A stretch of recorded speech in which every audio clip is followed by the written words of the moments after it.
Olá pessoal, aqui é o professor Rafael. Hoje eu vou mostrar para vocês uma das formas de resolver a Sprint 7 do Sonar.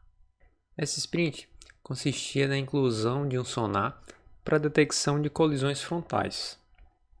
A ideia era incluir o sensor de distância e tratar o seu sinal para estimar a distância frontal entre o veículo e um determinado obstáculo.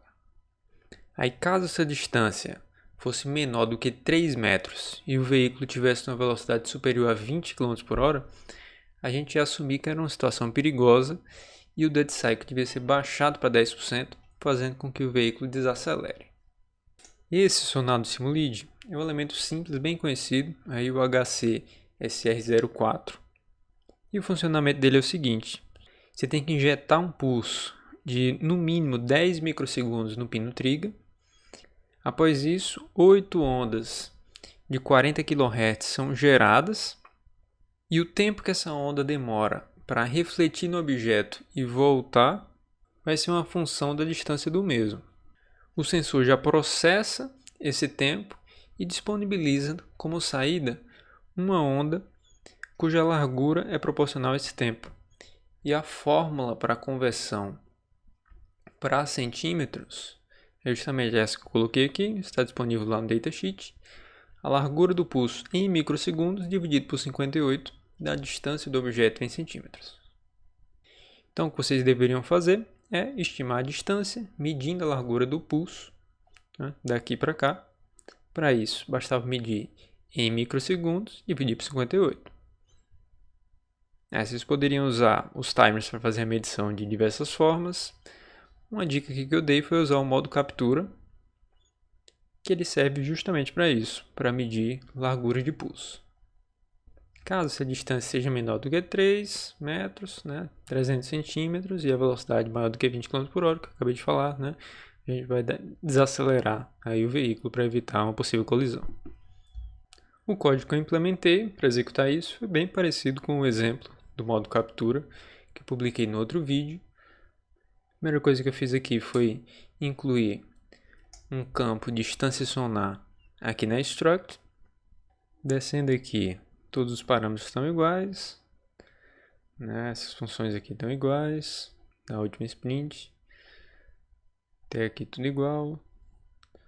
E bem aqui nessas duas interrupções foi onde eu fiz as modificações para esse código, mas vamos ver antes aqui no main as configurações necessárias para o timer 1 entrar no modo captura. Bem simples, nesse registrador aqui de máscara eu habilitei a interrupção do modo captura, é esse bit aqui. E aqui eu inicializei a captura para a borda de subida, assim como configurei o prescale para 64. Como eu estou utilizando o modo normal, isso porque eu não coloquei aqui, mas por default, isso aqui é a mesma coisa disso aqui. Se vocês olharem no datasheet, esse registrador aqui em 0, ele vai habilitar o modo normal de contagens, quer dizer que está contando de 0 até 2 elevado a 16 menos 1. Bom, então, resuminho, está aqui. Esse timer ele vai contar 2 elevado a 16 vezes até estourar.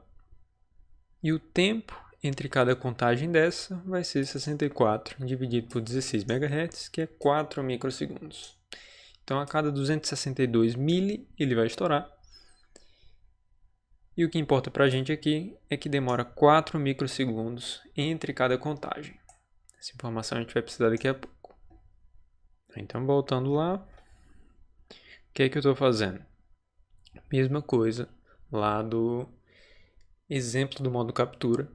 Minha estratégia aqui foi criar uma variável que eu chamei de tempo borda de subida. Quando for detectada uma borda de subida, eu salvo esse tempo nessa variável aqui. Lembrando que essa interrupção ela vai ser disparada quando ocorrer uma borda de subida, porque eu configurei lá embaixo. E assim que ocorrer essa borda, o valor do timer 1 vai ser copiado aqui para esse registrador, que é o que eu estou salvando aqui. E esse teste aqui é para ver se é a borda de subida.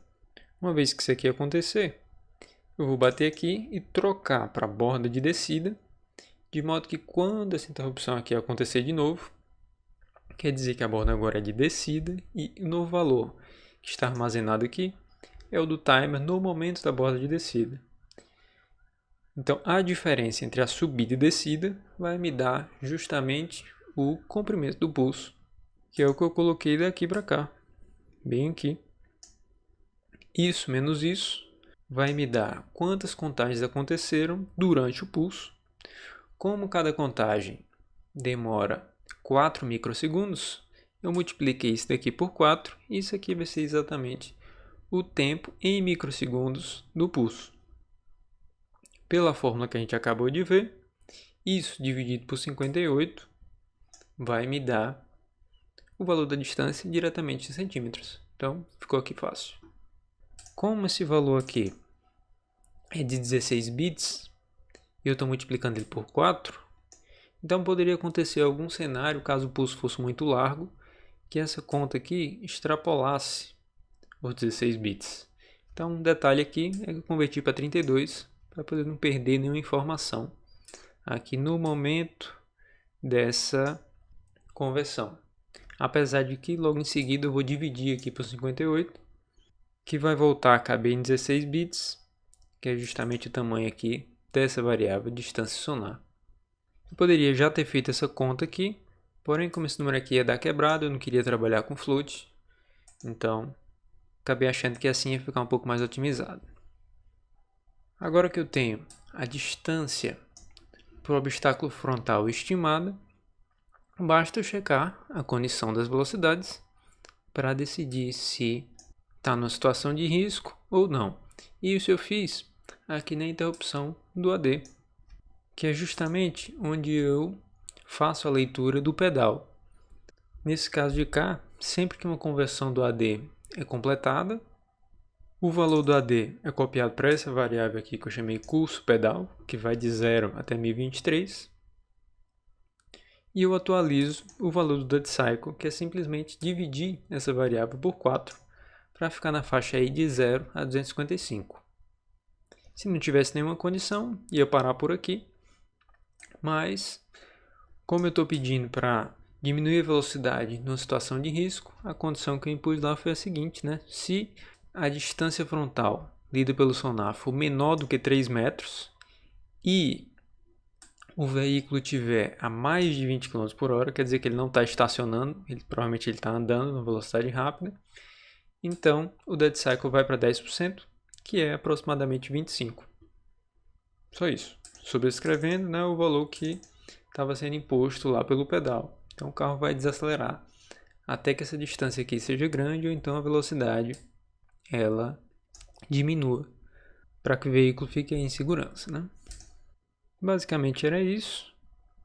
Aqui embaixo todas as configurações continuam as mesmas, né? A animação da velocidade está a mesma, a animação do LCD também está praticamente a mesma. A única coisa que eu fiz a mais foi incluir o valor do sonar, né, no LCD. Então ele está aparecendo aqui em centímetros. E é isso aí. A simulação, vocês já viram, ficou assim.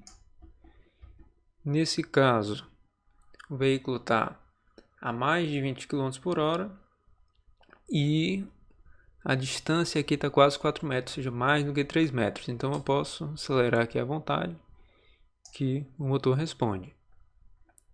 No momento que essa distância for menor do que 3 metros, vou abaixar aqui, por exemplo, 3 metros, e a velocidade ainda estiver maior do que 20, então o motor não responde mais e ele fica travado aqui em 10%.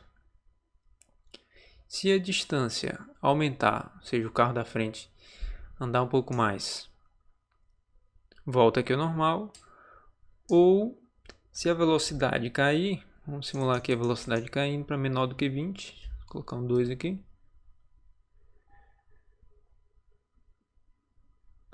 Caiu aí para 14. Então quer dizer que também não está numa situação de risco, né? E ele pode atuar no acelerador também. Se essa velocidade aqui aumentar de novo, mais do que 20, e a distância for menor do que 3 metros, bom, volta lá de novo para 10%. Era isso, pessoal. Qualquer dúvida, basta me procurar. Um abraço, até mais.